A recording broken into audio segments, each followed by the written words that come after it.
ชนก็มีสวนก็มีไฮก็มีก็ฮับกินจ้างมันนั่นก็อ๋อมากินมุ้งดอกมุ้งนั่นนี่แต่อย่าลืมจ้างหอยหาสาธุผมจ้างลูกค้าก็จ้างนะมีการเลยขาดเนาะนั่นจ้างก็เลยหามือขาเนี่ยหักในมือให้ขาดทางจ้างก็เขาเขียนได้ง่ายๆฮะเนี่ยถือว่าทำอาสาก้อยใหญ่ลูก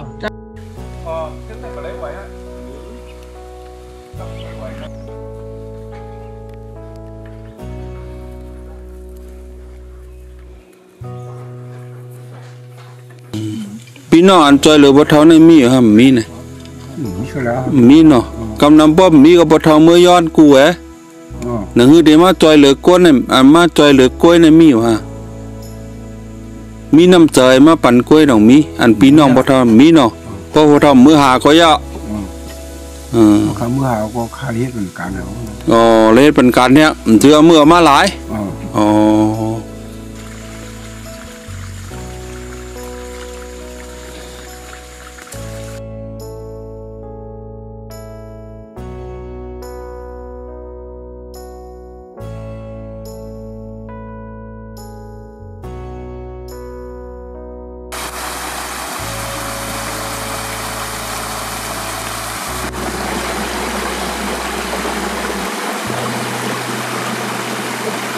กันนะจ๊ะค่ะรักเชื่อข้ามใจอย่ามันก็มันเลี้ยงข่าวไม่ทำใจเลขอะไรอยู่จำว่ามันเลขอันก็เยอะก็เลขคำเลขไงใจเรียกก็มันใจผมสร้างใจเรียกก็มันใจหรือเลือกเอาหนาหนอ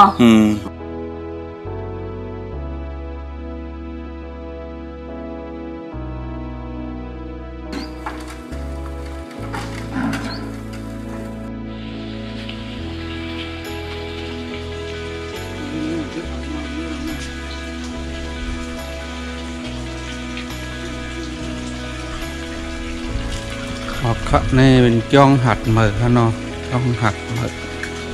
วันนี้เขาขามาลงเก็บเส้นไหมดีเส้นไหมดีหัดเหมือในครับเนาะถึงว่าอันคลิปไหนก็ย้อนให้ไลค์กูสูงซ้อมกันครับเนาะเน็กไลค์เน็กแชร์เน็กฟอลโล่เน็กติดตามปันอินขาภูมิเจอสถานีเขาเข้าตั้งเสียงขนอกเมื่อในเขาขามาตีมีหลายเฮือนแนมไปหูขักยอดมาไปงาปุกกลางแล้วก็ตีมาไว้ตัวสายตั้งเนี่ยด้วยหางผักหางจ้องหัดใหม่ด้วยขนอก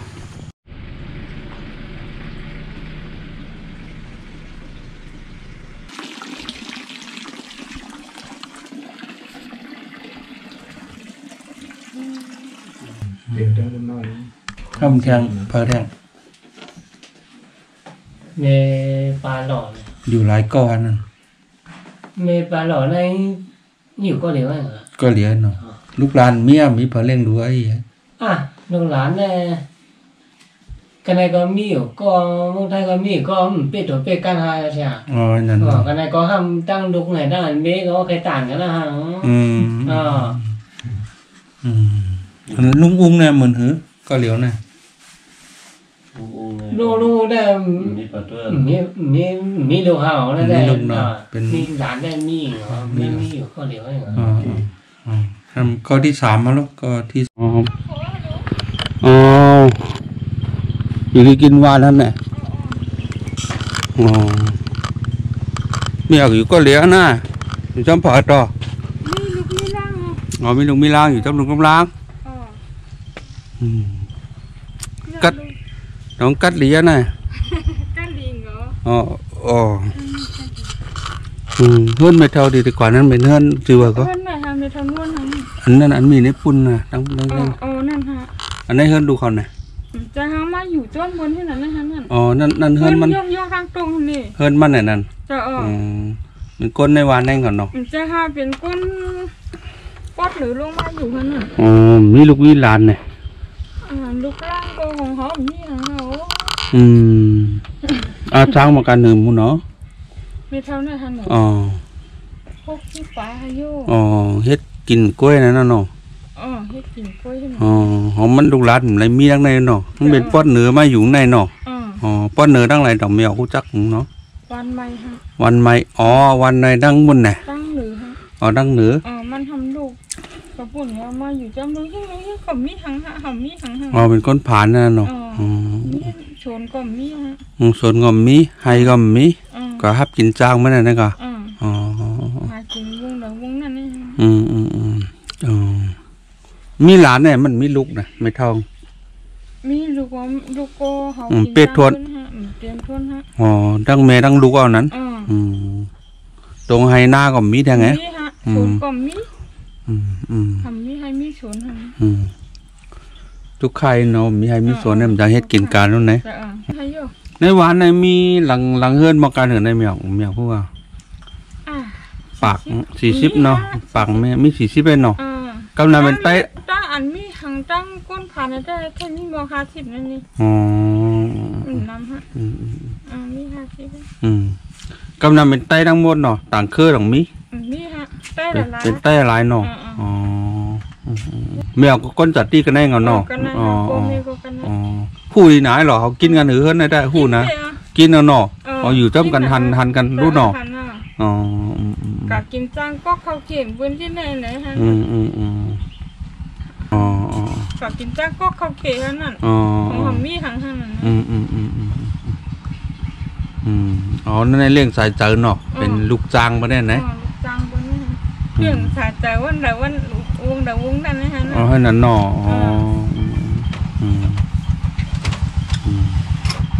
มี2ก้อนไม่รู้วะอันเฮือนนั่นน่ะ3ก้อนว่าหลานเอาแดงอ๋อจึงโมคาขบไว้พวก7ขบนี่จำเคยถามด้วยว่าเขามาบ่นั้นได้เท่ากับอะไรมาถ้าก็เขาเขียนอ๋อมาไกลมาเหลียงมาทำย่าละถ้าก็เขาเขียนอ๋อแล้วก็เขาเขียนกินก็เขาเขียนน่ะไรวันกันเหนือไม่เท่าบางเรื่องคิดแบบนี้ค่ะนั่นหน่อมบนน้ำหน่อฮะ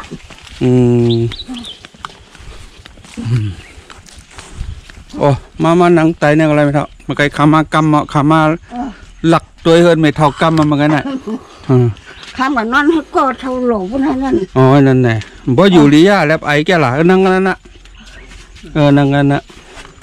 ข้ามที่เบอร์บนเจ้าฮิปนี่แน่เต้นนะที่นั่นน่ะเอากำว่างเขาเฮ็ดเต้นนะครับกำว่างเขานั่งอบกันอินกันเนาะไม่เท่าเนาะห้ามหุงกินกล้วยไข่นั่นในไฟดึกอุ่นมันก็ได้ครับมักช่องได้ไหมครับไม่หานั่นก็ได้อ๋อนั่นก็เขามาหุงกินกล้วยเขาหันออกนี่เขาก็เหลียวเสียงว่าหลายก็เหลียวท้องกวักนั่นเนี่ยกลุ่มร่างวันเหรอท้องกวักไอ้เนาะข้าวดูท่วมเลยท่วมปลาท่วมมาใครเฮ็ดอ่ะนี่ก็เหลียวก็มันตั้งกันในวันไม่เท่านวลนะได้ก็ดูใกล้ร้องหน่อยเนี่ยเขาร้องซ้อมนิดๆก็มีก็ร้องอะไรมีร้องเอก็มีเอก็ร้องเอร้องเขากูปาดอ่ะเขามันกัดอะไรมันกัดฮะมันปันทั้งกัดสาธุเฮือเนาะก้าวหรือเฮือกำได้ร้อยพวกเหตุการณ์นำต่อเฮือเหรอพวกได้เฮือของเขานั่งเหรอไพ่ไข่เนี่ยก็เขาเขี่ยเขาอะกวนเขากวนนั่นน่ะไม่เท่ามีลูกหลายก่อล่ะเมื่อเจ้านั้นมีหาก่อบนจังมีหาก่อแล้วก็ลูกแบบกวนจ้าหลาฉีก็หาลูกแบบทำเหลือก็ยิงก็เหลียวทำมีไม่ยิงก็เหลียวในเป็นกินจางไม่ได้เนาะแกเนาะก็ได้กินจางให้เหมือนพ่อมันก็จางอะไรมีกินนะอะไรกินจางละวันเนี่ยได้แค่นี้พวกกันต้องการของห้ามเปลี่ยนไรไก่มันไก่ฮะทำเพื่อบ้าว่าข้ามใบปีได้ค่ากว่างเป็นขี่ทั่วค่าขี่ทั่วค่ากว่าต้องเป็นเจ้าปีนั่นแล้วมันกว่าไก่อะไรมันเมื่อวันนั้นได้เมื่อข้าใบปีนั่นไปเดียวในกันในเมื่อวันใหม่นะเมื่อหลีงก็ข้าเมื่อหลีงเฉยๆเมื่อนอนขึ้นไหนมาขึ้นไหนเมื่อลูกใต้ที่ลูกแบบสีก้อนในอาสาเขาท่านการหืออะไรไม่ได้ใหญ่ออกกันเลย3 ขวบมอง2 ขวบแค่ไหนนี่อ๋อลูกเล็กกันเนาะลูกเล็กท่านไรใจการใจงานยังท่านไรใจฮะมีในฮะนั่นอ๋อแต่ว่าจับ บูต้อยกันให้ที่จริงจังหุ่นจังมันจะร้านค้าจังมีจ้องลงข้ามเลยเมื่อใจนั่นบ้องมากก็หันหน้าอย่างนี้วิจริงต่างก็จะอยู่ไว้ในกินหนุนไหนไม่เท่าไรกินหนุนเนาะกินกินหานั่นโรคคาเนี่ยนั่นก็หาก็พักกะปิกว่าจำเป็นอีเขียนนะนะจะชื่อเขามาเนี่ยปีนั้นทำชื่อปลาเหรอนับกันเนี่ยดังนั้นก็เลยกว่าจำเขียนว่าครบตัวปีตัวครบนั่นฮะนะอีเขียนทำชื่อปลาเหรอเนี่ยทุกข้านะมันจังเฮ้ยว่ะป้อมเฮ็ดก่อมไรกินนั่นน่ะพอเราซื้อกันเนาะป้อมต้งหนึ่งป้อมบนจางก็ยาวเนี่ยว่าเมียเนี่ยอันข้าได้รู้แต่บุญปุนพันนั่นเรื่องเนี่ยก็เนี่ยเขาสานได้มันเลยเกี่ยเขาพักของไม่ยิ่งไงเนาะหาเนาะมันนี่ดีกลุ่มหนุ่มได้ก็หาไว้เก่าเกี่ยเขาพักในเขาวันไหนนี่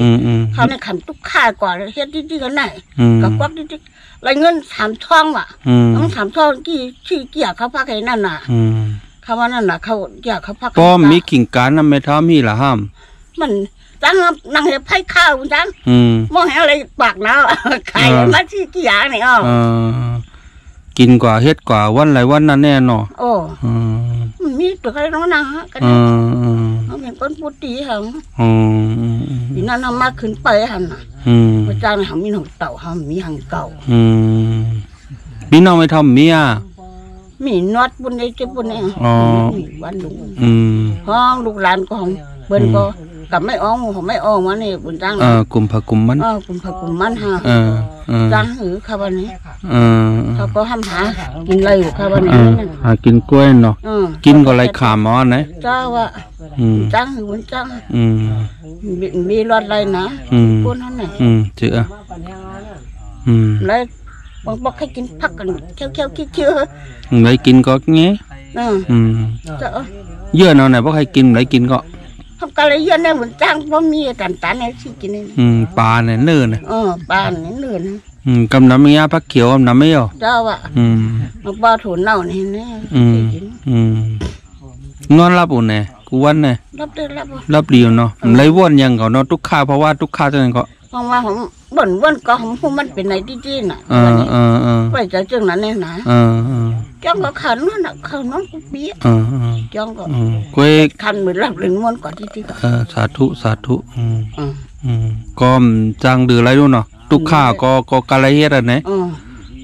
พอได้มานั่งให้ตู้หัวดังไรพ่อเลี้ยงเนาะเจ้าเหมือนจ้างร้านมันน่ะมันเยี่ยนอะไรก็เยี่ยนอะไรก็เยี่ยนนั่นน่ะมันจ้างห่อนี่เฮาเมียนตีเขากะไรเยี่ยนติ๊กนั่นอยู่หลายวันล่ะพอซื้อมาหมกเหงเนี่ยย้ำ7-8 วันหานั่นนั่นเนาะเหงเนี่ย7-8 วันก่อนเนาะก็เหลือน่ะว่าหัวก็วันใครกุ่นตั้งวันน้องว่าต่างนะพวกเองนำกะหือทับยาหรือจะไหนให้ไหนนั่นน่ะจังทับยาชักก็ของบ่มชักก็มีดีทับยาชักน่ะทับยาชีไหนนั่นน่ะข้าตีมาจอยแถมเมทัลมีอย่างเก่าตีมาตองถามเนี่ยอันก้นอันปลูกเองปลูกก้างเขาแก้มหอยลารวมเมทัลทุกข้านะเนี่ยวะเมื่อตัวเฮินตัวเยงอินแลเนี่ยกาเดเอาพ่อมีน้ำมันหมักคือโซมันเขาสารมาตอนไม่เท่าเพราะมาแทงปองน่ะก้อยปองกันได้หุ่นจ้างมาตองถามไว้ด้วยก่อนว่าไม่เท่าอยู่กินจังหือเพราะว่าไม่เท่าเหมือนหือข้าใครหันนั่นนะต้องกินT5ต้องตุกค่าT5เนี่ยหุ่นจ้างเอามาตองถามไว้ด้วยก่อนไม่เท่าไปวันไกลเฮิร์นอินน่ะกาเดเอาโคมาตอนไม่เท่าน่ะกาเดียวกูเลี้ยวว่าสาธุมันรวยถูดินเนี่ยเพราะไม่ถูดินกันนั่งให้หลุดจังวันหามาไม่เท่าได้เปลี่ยนได้จ้ะเพราะห้ามเปลี่ยนในหยาบกับทบน่ะกันหนึ่งเนาะกันอะไรเฮ็ดก็มันเขาถือไปกินปิ่นล่างห้องดูคนนี้ก็เหลียวทำเป็นไม่ยิ่งไงห่างทำหาเรื่องตั้งเฮือนเฮาได้ตั้งบ่ห้ามเฮ็ดเอากล้วยมันเหลียวเนาะห้ามตื้อมีแหงเฮ็ดรู้ไหนห้ามตรงได้เนี่ยห้ามหาใจแถมลูกอ่อนนั่นน่ะเจอสาธุเหลียวไม่เท่าไหนก่อนนะอย่าอยู่หลอกอยู่ลายก็มลิงเกาะเขาเอาจ้างหน่ะบ่ขากวาดได้ขาลองซ้ำบาดเทต้องไก่ร้องเนี่ยก็ได้ดีสาธุเฮ็ดไว้ดีละทางดีนะเฮ็ดดีละ พอเมทัลตื้อมีสายเจอในเมทัลเฮ็ดอะไรอยู่อันมือเขาอยู่นั่นแหละมันลีโกวายเขาลูกกว่าเนี่ยเพราะห่มเฮียงไว้เนี่ยมันลีโกไว้เนี่ยวายเขาเสียงกว่าเนี่ยเขาเด็กไม่เท่าใครทางไม่ทำไรอ่ะเพราะตายกว่าเขาเพราะไม่ทำเฮ็ดไว้จะเลียวนะเพราะไม่ทำเฮ็ดหลีไว้เพราะไม่เท่าลูกกว่าแต่กว่าหิมกันแท้เขานั่นก็อันเปิ้นตายกว่าอันเปิ้นไรเฮ็ดกุศลตั้งหลีไว้แต่หิมกุศลกันนะก็ไม่เมื่อไม่เท่ามีสายใจเนี่ยก็สังว่านางใกล้นางตลาว่าใกล้ไวพลาว่าในก็นางผู้จักนางสมาธิโยเนาะนางปันด้วยปันร่วมถวยใจเข้าออกในไม่เท่าอะไรกู้สูงหนาวาน่ะอย่าอย่าอยู่หลอกอยู่ลายกูวันก็น่ะเมื่อมีสายใจนะอย่าอยู่หลอกอยู่ลายให้ซุ่มเพราะว่าไม่เท่าเกิดมาเป็นก้นหนึ่งจาเท่านะหึงไรกว่าให้เมียวน่ะอยู่หลอกอยู่ลายก็วันแหวก็ยังคอมไรกว่าแน่มดีไม่เท่าน่ะในภาวะเขาเหมือนในเขาทุกข้าเขารู้จัดเตมาก็ย้อนสู้อย่าให้เหมือนไหนในก็ไม่เท่าก็คัดใจเฮ็ดเอากองกล้วยน่ะนะอันตั้งดีแน่พอก็มาเฮ็ดมันไม่เท่าไรก็เดือดเสียไม่เท่าเฮ็ดเอากล้วยน่ะเอาค่ะอาสาเขาก็ใหญ่มากกว่านะเขาเตะลู่เตะหายเตะตายเมื่อไรก็มุเพราะเฮ็ดไว้มือมีสายใจในก็ป้อไม่เท่าลูกก็ไม่เท่าจังเฮ็ดยังเอาวะใครก็หลูไปเปิ้นวยมันไม่เท่าว่าเปิ้นเฮ็ดปันกว่าก็ไม่เท่าก็ไรอ่ะเว้ยมือมีสายใจในแห้งอะไรก็เฮ็ดดีแล้วนะไม่เท่าน่ะอย่าอยู่ลงอยู่ลืมตัวให้อยู่หลอกอยู่ลายก็เป็นว่านน่ะอ๋อค่ะขายตอนเงินไปเท่าไว้อินน่ะขายอินจมสาธุขาดตอนไว้20,000นะไม่เท่าน่ะมันมีทางหลายเฮือนนะไม่เท่าน่ะอ๋อค่ะคำที่ว่ามีเฮือนเหลียวขายตอนกว่าอันที่คนกินในหวานเนี่ยนะอ๋อค่ะเงินเปิ้นหลูเปิ้นร่องมากนั้นมันคือเงินส่วนตัวข้างเขานะอันนั้นเป็นเงินส่วนตัวข้างเมื่อเดือนม้วนในเปิ้นหลูมาก้อยไหวเนี่ยมันนำจะก้อยว่าศูนย์ดังหลังมันสูงยาดังหลังเพราะมีน้ำอันนี้ก็ได้ความหลูไปเท่าไว้บ้านน่ะใครยอมหลูไว้ป้าเอาค่ะนะสาธุนาไปเท่าหน้าเอาค่ะสาธุอยู่ลีกินวานน่ะอันนี้เงินจัดจางที่เป็นหลูมาเมื่อออกสิมเนี่ยผ้าเมื่อตุ้งซ้อมหลงเนี่ยนะข้าก็เอามาหลูป้าไม่เท่าป้าเหี่ยวะน่ะข้าก็สาธุไม่เท่าใครป้วนเมื่อนะไม่เท่าน่ะแต่อย่าได้บุญจ้างเขาให้หาสาธุจ้างลูกค้าก็จ้างนะอีกอะไรขาดเมานั่นจ้างก็เลยหามือขาเนี่ยหักในมือให้ข้าทาบุญจังก็เขาเขียนนั่นง่ายๆฮะเนี่ยจือว่าทำอาสาก็ใหญ่รู้จ้าเขาว่าไม่เท่าเปลี่ยนได้ว่าเปลี่ยนได้จีค่ะมันเนาะกินมือเปลี่ยนขาต้องอันเป็นว่าเป็นห้องปันลายนี่นาเขาว่าได้เนาะบ่เมียวรัดไว้เขาว่าทำเป็นนันเต้เขาว่านี่ผมก็เฮ็ดก็ทำไรกินบุญจังอย่างก็กินจะบุญจังลูกค้าก็ลูกค้ามันน้ำจังมันก็โลเลี้ยงไผ่มันพองอ่ะเนาะแม่ก็เลี้ยงทั้งมันพองนี่มันค้าก็มันหนูเลี้ยงให้ไหนนั่นเขาทานแล้วก็เฮ็ดจำมันแล้วก็อ่านเอาวันเนื้อหันในไอ้ไม้แล้วก็ต้องไปกินหันในเมื่อเพิ่นไม่เลี้ยงเขียนอันไหนผาเฮิรนงงาจังไหนตะกาเนี่ยช่วยเขาละผาเฮิรน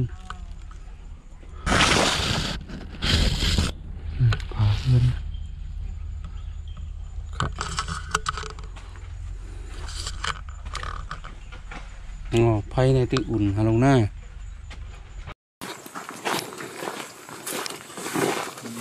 อยู่บนสองท่อก็เหลียวอ่ะ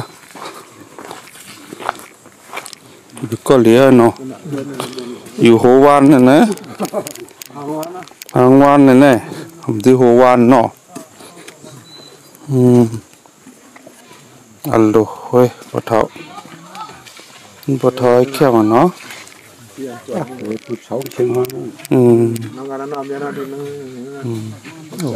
กำนับเรานะขัดถ่ายกันมาเรากำนับ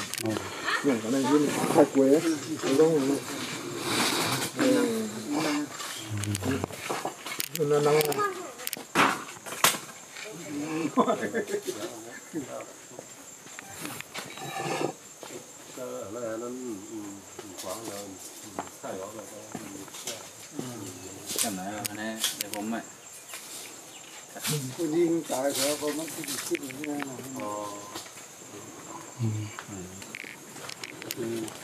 อย่างก็ มีย้อยอ่ะ อ๋อ มีย้อย มี พวกนี้ เย นะ อะอืม อะไรอย่างเงี้ย โอ้ตะเป้บ่เท่าน้ำแกล่ะอะโหคงคิดเต็มเลยอะจ้ะขานังแยบไว้เอาไปสุกตะกากะเดี๋ยวรู้เท่าอะไรมา ข้ามหมอเลยฮะมันเนี่ย อ๋อไม่สูงโอเคหนูก็ไรน้ำเมย์เนาะกินจังเหตุการณ์มันไหลอะนะเท่านั้นตื้อไหลเนี่ย ได้ผมก็ อ๋ออาสาการเหนือปีไหน ชาวฮุกชิปครับ 60บ่เนาะอยู่ก็เหลียวในมาหึงเอาบ่ล่ะ อยู่กูเหลียวเลยมากถึง หลายปีอะล่ะ 9 ปีป่า อ๋อเมื่อก่อนถ้ามีลูกล่างอยู่จอมฮะ มีฮะทุกคนเรียกก็ มันได้เลี้ยงมีหลายก้อล่ะมันได้เลี้ยง ไม่ฉีก็ ลูกเบ็ดหมด โดยหมดฮะ อ๋อลูกมือเล็กอะมือใหญ่ เดี๋ยวเรียกก็แต่ก็เรียกก็เดี๋ยว อ๋ออันเมทัลลูก เขาไปอยู่ ล่วงก็ อยู่แล้ว ดูเบ็ดปะเทาหมดแล้วเนาะตั้งลูกตั้งเมะก็หมดอะมือไปปะเทาเออ ข้าว ก็เลยวันนั้นนี่กันเนี่ยอืม มีข้าวอยู่กล้วยอยู่ให้นะ อืมได้กินจ้างเหตุการณ์ไหนบ่เท่า น้องพ่อก็เลยกว่าน้องพ่อก็เลยกว่า อืมเปิ้นมา คุณมาลาเรากว่าคุณมาลาก็กว่า บ่ทำเหตุการณ์หยังไรพ้องกันล่ะ ใครหากันง่าย การงานเนาะปาดเนี่ยเตียบ เฉยกล้วย ใส่กล้วยอ๋อบ่ทำมีสวนเท่านั้น นี่เราออกนี้ต่อเนี่ย อ๋อมีอีนี่เนาะ เข้า เอามือลงแล้วบอกเป็นทางก็อ๋ออืมเฮ็ดหากินกล้วยเนี่ยเนาะป้อกินจางมันนำน่ะไล่อยู่เนี่ยเพิ่น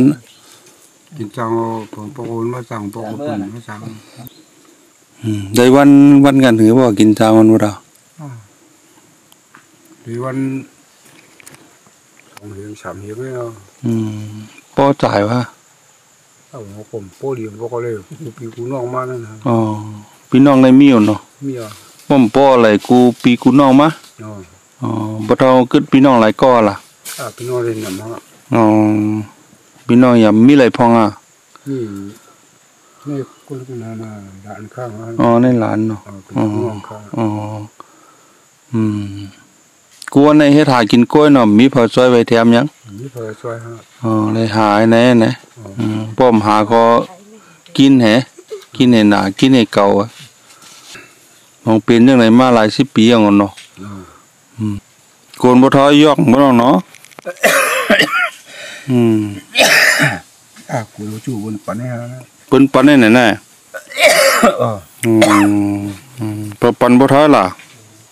ไอ้มีฐานมา อ๋อไอ้นั่นก็ เป็นน้องกูเขา อ๋อกูว่าในมีเสือโคหลายจุ่มแน่ คุยเนี่ยมีเอา2-3 จุ่มนี่ อ๋อบ่นำเนาะในก็เก่าหมดแล้วนะใช่ไหนเก่าหมดแล้วนะโอ้นี่เป็น2 ไพ่นะพวกเราเฮ้ยเกี่ยวเยี่ยม วันหลายตา3 ต่างกันเนี่ยมาโน่นน่ะ ตาย มัน2 ตากลางไหนกลางวัน กลางค่ำ กลางวันเลยกินน่ะ กลางวันค่ำกินให้ก็ เอามือลงกันบ่เท่าเอามือลงมันหันหน้าบ่เท่าอ๋อกลางวันกินมีเหตุการณ์เนี่ยกินกลางวันบ่เท่า มันหยาบฮะ อ๋อยามมันเนาะคนกินให้ก็ อ๋อเป็นจังไหนมาหือเอากะ ถึงมื้อเรียกครับ มื้อเลี้ยงเนาะกินทองตายเนาะกลางวันกลางค่ำ แก่โลไปอยู่ลีได้ลีอยู่เนี่ยเป็นหัง ค่ำปีห้างของเขา เลือดก็สูง ชุ่มฮะ มีครบขึ้นนู้มีอยู่เนี่ย มีฮะ แก่ผมปไปอยู่ลีตึกคึกได้แก่บ่เท่าอะมือบ่เท่าเป็นทางนั้น ปิดมาเนื้อต้องฮะ อ๋อมันปุดมามันเรียกกันเนาะ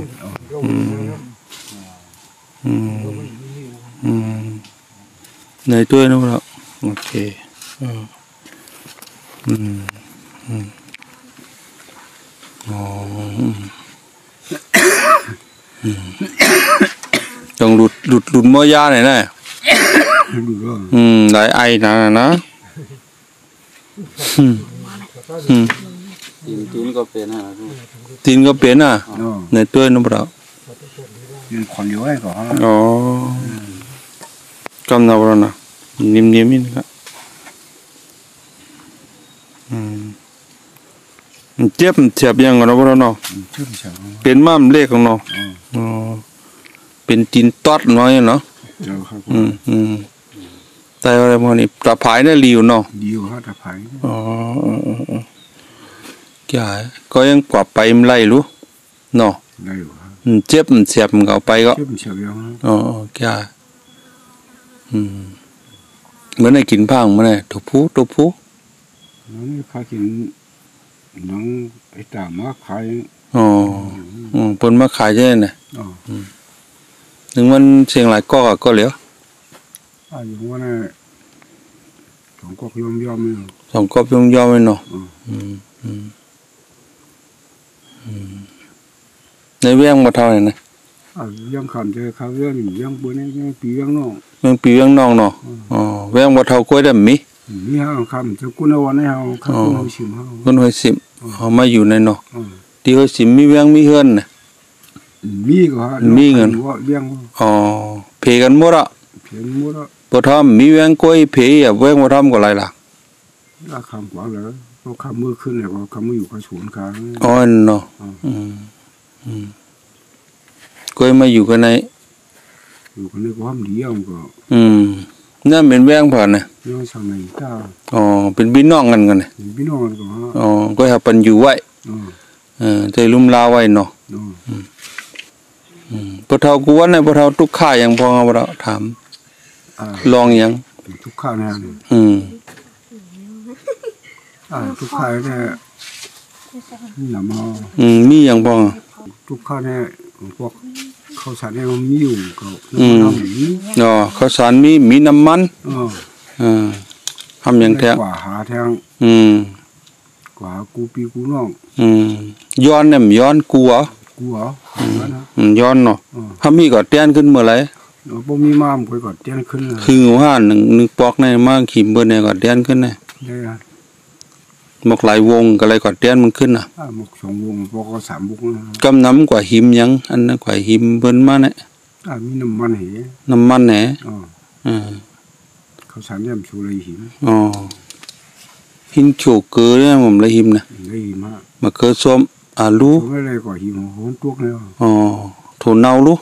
ถั่วเน่าได้ค่าชื่อมาหนามาอ๋อ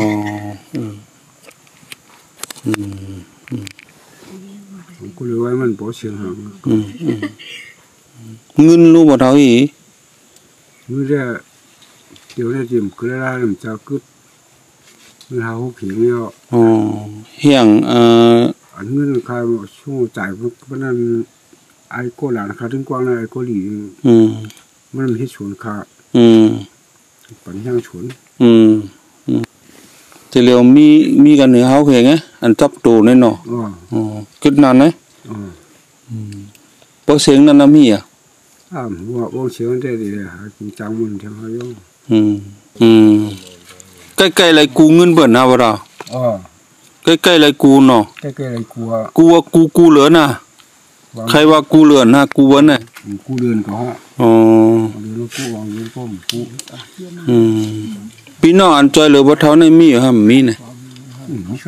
มีเนาะกำนำบ่มีก็บ่เท่าเมื่อย้อนกูแห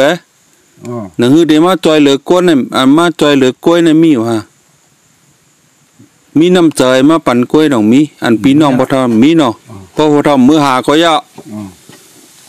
ข้ามือหาก็ค่าเฮ็ดเป็นการเฮาเนาะอ๋อเฮ็ดเป็นการเนี่ยเถื่อเมื่อมาหลายอ๋อเฮาใจเฮ็ดเนี่ยเตรียมใจเฮ็ดกล้วยใจเฮ็ดเฮาใจเฮ็ดอ๋อเชื่อเมื่อมาหลายเนาะปันกันหลายฮะอ๋อปอเท่าเมื่อเอาจึงว่าเมื่อเอาข้าวสารมาหาปีเนี่ยปอเท่าได้เลยเหตุการณ์เตี้ยนบันได้เลยเฮียงบันน่ะอยู่ที่เฮาลาดเด้เฮ็ดเป็นการเฮาเนาะมีผู้ย่ำเฮากว่าหลายวันแต่หลายวันเอาปานวันเฮาอ๋อ พวกเขาหาปีเนี่ยหลายปาดนั่น เขาหาปีให้3 ปาด 3 ปาด1 วัน3 ปาดนะ1 วันนั่นเนาะ5 ปีปีมือวันขึ้นนั่นเนาะเขาเอาเข้าบนมาในวันนี้นั่นนะมันก็เอาแห้งแหลกกินนั่นนะเลยน่ะเนี่ยบ่ละซื่อๆก็เนาะไอ้คาราชื่อก็ลีว่าละชื่อเนี่ยลีน่ะนอนจ้องอ่ะเนี่ยคำเป็นว่าฮะคนนี้เขาก็เลยว่าเขานอนจ้องมีเขาเปิดเฮือนลีละซื่อๆก็ลีน่ะมีกินจังคือบุญจ้างนี่ไรเดี๋ยวไรจอยเมียนเมียวอ่ะนะปตกรรมรัดขาดซื้อได้ข้าก็มั่วบ่เท่าขาดสังพวงมีสังพวงหรือสังพวงขาดสังพวงไหนบุญจ้างนี่แล้วมาจอยแถมให้มันถูกเมียวน่ะเนาะเด้อบ่เท่ารัดซื้อข้าก็เดี๋ยวไรมาจอยกันกำแถมไรแม่นน้ำต้นพรหลีแต่บ่เท่าที่ไรน่ะนะเขาอยู่พี่น้องอันนี้ก็เมื่อย้อนมาหลายเนี่ยมันไรเงาเนาะมันไรเนาะปานได้เหลือได้มันไรเอาเนาะมันไรเนาะพี่น้องก็ก็จะเหลือบีพี่น้องนำความใจใหญ่ไรเนาะใจใหญ่เลยฮะใจใหญ่ไรโอเคเป็นนังใครมาจอยแถมบ่เท่านะเพราะขาดตันน่ะเหมือนในคดีหลูเงินบ่เท่าไว้อีดออดนะบ่เท่าน่ะค่ะหลูไว้20,000นะบ่เท่าน่ะค่ะเอาไว้จกไปจ่ายน่ะค่ะเนี่ยครับเดี๋ยวเงินอันนั้นเงินเบิ่นหลูมาเนี่ยเงินส่วนตัวค่ะ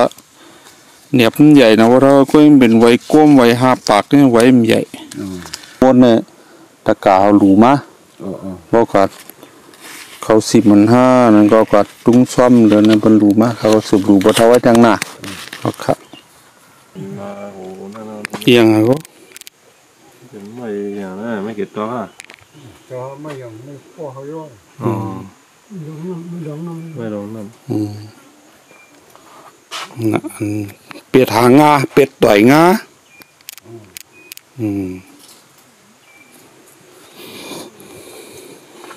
เอาไปขึ้นมืดคนหนาวะ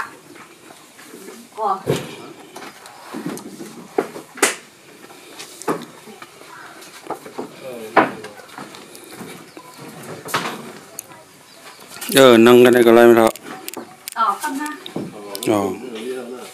ไม่ได้มันเสือไม่เท่าทางไหนขาไม่ควักมันเสือมันนั่งคุณจ้ำนั่งหลีมันจังนั่งที่ไหนโยก็แล้วใครที่เลยล่ะนั่งไม่เท่านั่งแน่ข้าเดนถามไม่เท่า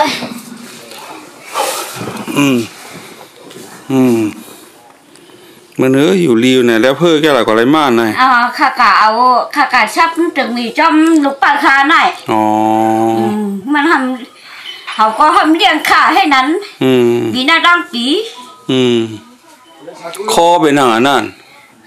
เขาเจอเปลี่ยนมาแต่เมื่อวันนานวันนั้นแหละถึงอันไหนไม่เท่าหนาวะเป็นข้ออ้อมมาโยเนาะนั่นนะวะเจี๊ยบเสียบเงินไม่เท่าเจี๊ยบฮะมันใหญ่มากเลยนั่นให้ตึกได้ฮะนี่ก็เท่าผัดกับหลายปีก็ไปหลายปีเขาว่านั่นไปหลายปีเนาะไปหลายปีลูกมีหลายเกาะไม่ได้มีลูกหลายเกาะมี2 เกาะก็อยู่เมืองนั่นอยู่กล้วยนั่นตั้งปูนทันเองอันไอ้ก็เรียกนะกับเมืองไทยว่าเขาฉุงเมากับตั้งฉุงเต้นเนาะฉุงแม่ตั้งฉุงเต้ลูกก้อนในเฮ็ดเลี้ยงไงเดี๋ยวเลี้ยวลูกเมืองไทยไอ้นั่นจะมันเลี้ยงฮะขนาดชื่อลงกระเจ๊เลี้ยงข้าวนะไอ้นั่นจะไอ้ก็อย่างมันเลี้ยงขาไอ้ก็เรียกในอันเลี้ยงก็อย่าเอาเมียงเอาเมียก็ก่อนเลี้ยงทั้งหมดเลี้ยงเมาไหม1 เรือนกูเรือนน่ะบางปอก็ให้เรือนเก่ากล้วยหนาวของปอมีเขาไอ้ก็เกณฑ์อินนั่นหนาวสร้างปอย้อนเนี่ยย้อนในป้องมันคำย้อนของเจ้าเอาส่งมาไว้เนาะส่งมาไว้กล้วยมันกูเรือนก็กูเรือนอาสางกันหือหลายก็อยู่ทั้งเมืองไทยเนี่ย เลยหมอก30 ปลายหายอยู่นั่น อ๋อก็ใหญ่ได้อยู่ก็ได้ ใครเห็นหมอก40 ปลายอ๋อนั่น มุงมองอะไรได้เนาะ มันมุมมองจังอ่ะ มุมมองไร ใจใหญ่มไร ใจใหญ่มไรใจใหญ่ตั้งปูนะพวกกันได้คาละเชื่อข้ามใจใหญ่มันก็มันเลี้ยงข้าวไม่ทำใจเลขอยู่จำว่ามันเลขอันก็อย่าก็เลขคำเลขไงใจเรียกก็ใจหงจังใจเรียกก็มันใจหรือเตือก็หนาหนอคัดเตือก็จะว่าหรือมือปอมือปอทอมีก็ปอทอก็ทำเท่าไอ้คาดได้ใช่ไหมอะไรปอดูหนอเหมือนนั้นต้องรักใครเหรอว่าจะเรียกมั้ยข้ามให้ก็ว่าใจแข็งกับรถนั่นไม่เท่าไหร่ใช่หรือยังก็ต้องอยู่ดีกินมันนะเป็นเปลี่ยนนอเป็นมาด้วยก็ลูกแต่มาด้วยว่าก็ใหญ่นะนั่นด้วยเนาะมีลูกเป้าไหนอ่ะก็ให้ก็กว่าหาว่าฉลาดมากอย่างเห็นไหนนั่นนะลูกก็ใหญ่แต่มาด้วยมาสั่งเนาะว่ามันเด้อพออยู่ถ้วยเจอเป็ดก็เป็นวันไหนก็ตั้งหลียังห้อมไรกว่าในก็เพราะว่าเดมากก็เฮาก็ได้เป็นในขึ้นในอ่ะนั่นไม่เท่าน่ะคัดใจเฮ็ดตั้งหลีนำอินน่ะเอาค่ะบุญสร้างอย่างนั้นมีอย่างตวนก็เอาคอในตวนนั่นไม่เท่าน่ะอย่าลืมน่ะอย่าอยู่หลอกอยู่หลายมีข้าวยามก็มาเอาต้องเอาพองนั่นไม่เท่าน่ะมันหยาบลงมาเราต้องรวมถวยเสอนะรวมถวยใส่เขาออกนั้นมันก็หยาบลุว่าถวยใจเขาก็หัวถวยใจเขา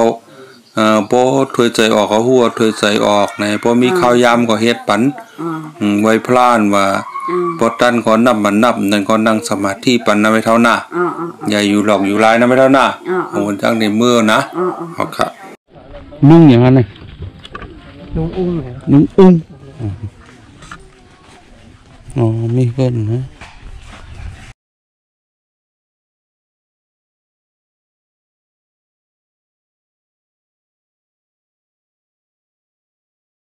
เมื่อจะฉาบนั่นเลยจะฉาบนั่นเลยนะราคาฉาบเงินสูงดีกว่าอยู่ได้กินวันนอเฮ็ดผังมาไหนเก็บไผ่ไว้อย่างมาไหนเฮ็ดผังอ๋อบ่เท่าอยู่ก็เลี้ยฮะน่ะ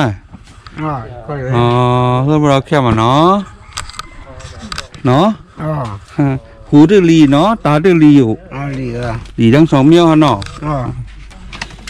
คันยันดังอินฮะน่ะอุ๊ย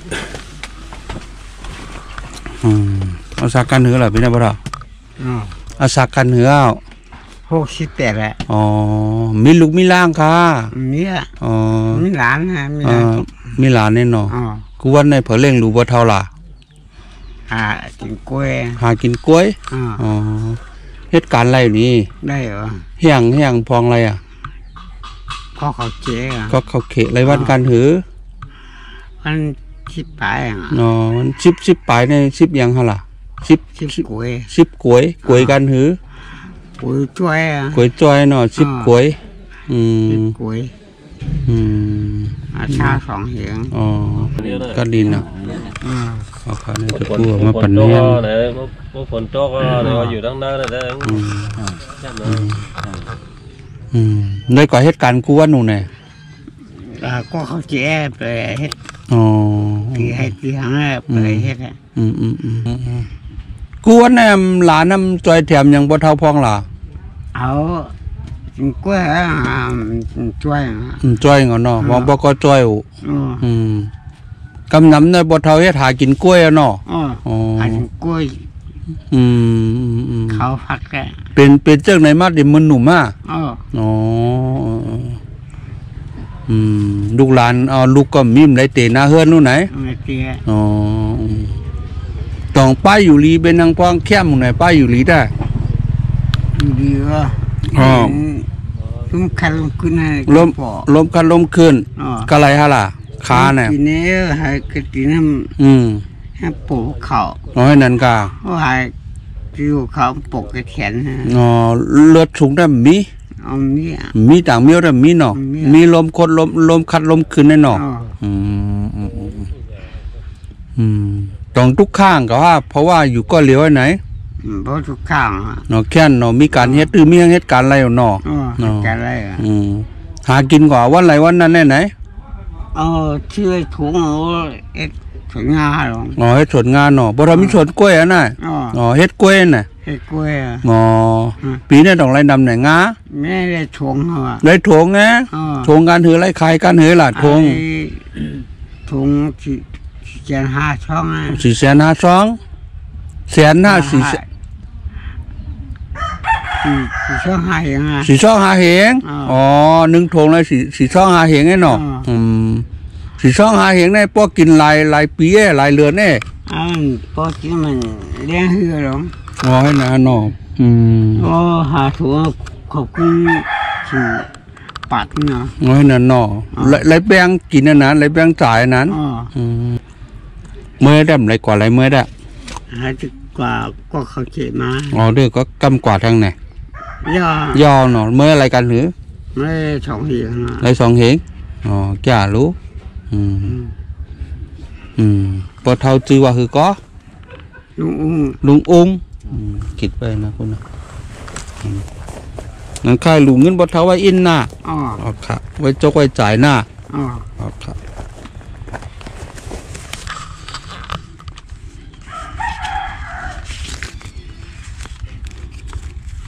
20,000นะพอแล้วน่ะค่ะงานแหละค่ะอยู่ในกินหวานค่ะอยู่ในกินหวานนะค่ะเหมือนกันค่ะอันนั้นแหละเงินในเปิ้นหลู่เปิ้นตานมาค่ะกำในเขาก็มีเงินส่วนตัวที่ถูกบ่เท่ากับเปิ้นรองค่ะมามื้อเดือน12อันนี้เป็นมัดใหญ่อินเนอมันเป็นแคบย่อย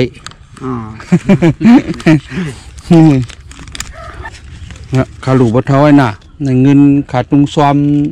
เดินเป็นหลู่เป็นตานเบอร์พองเหลือ12ไงค่ะในข้าวหลู่เจ้าบ่เท่าน่ะชื่อฮะใครอยู่เมืองปั่นเนี่ยตะกะพอปะเท่าใครอยู่เมืองปั่นมื้อนี่ค่ะอยู่กินวันค่ะค่ะนั่นก็เอาไว้จกไว้จ่ายนะบ่เท่าน่ะป้อมมีซื้อกายายานทั้งนั้นในชื่อพักชื่อเยือนนะบ่น่ะค่ะค่ะขาดในเมื่อแทงวง2 วงข้างไกเอาพ่อหมีน้ำมันข้าวสารมาหลู่บ่เท่าแทงหน้าค่ะข้างไกสืบพงมาลัดแถวก็ใจบ่เท่าไปไว้ไกเฮือนน่ะข้างไกเอาผ้าห่มพักไว้อันเจ้าในเฮาว่าเจ้าในมาตวนน่ะค่ะไข่เมื่อเราน่ะค่ะค่ะไก่มาใจบ่เท่าขึ้นน่ะค่ะใครเข้าตัวในเฮือนบ่เท่าอีหนองไรในลูกบ่เท่ามีอย่างพองขาลืมมาไกลไหนคุยวันอินหนองไรดังยันขึ้นอินน่ะ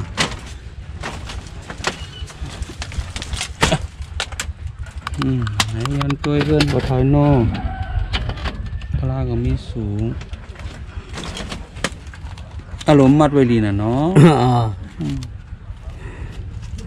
เอาต่อกันมัดได้ในกักซองก็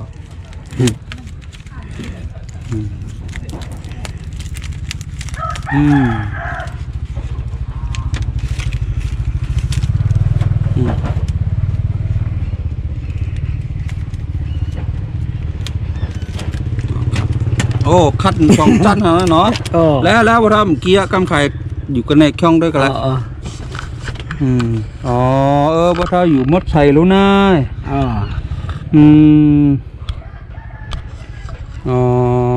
แก่บ่เท่ามดเสือนี่นั่นบุญน้ำเขียงอย่างนั้นทั้งบุญนั่นที่ไว้มันคำพักเลยมันคำพักไว้ดังในเนาะในไว้ดังนอกเนาะไว้ดังนอกกูหมาหมามากูหมาเก้าโอเคเลยค่ะนี่หมักพิษในไว้กินอะไรได้ไว้ใส่พักเนาะ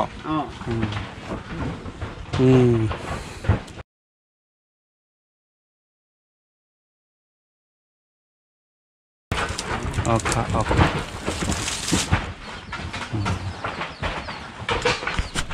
ค่ะพอเท่าอุ้งในเขานอนอยู่ก็เหลียวเขานอนเฮือนในเขานอน